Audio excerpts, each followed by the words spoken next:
In this video, we're gonna talk about Toguard C200 4K dual dashcam. The usual cable stuff, the rear camera, power cable, mounting, suction, hot wire.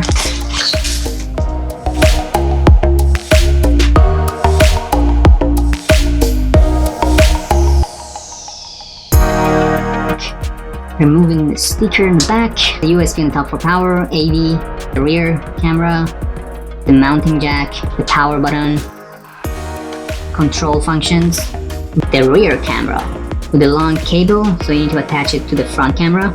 Okay, let's go ahead and install it in the car, and I can show you the video quality of this camera. Okay, so I just installed the camera right on the windshield. Just for the sake of the video, just install it like this, and there's one for the rear camera. As you can see, we can see the back and the front at the same time. Let's go ahead and record some video, and I'm going to show you the video quality for front and back during day and night.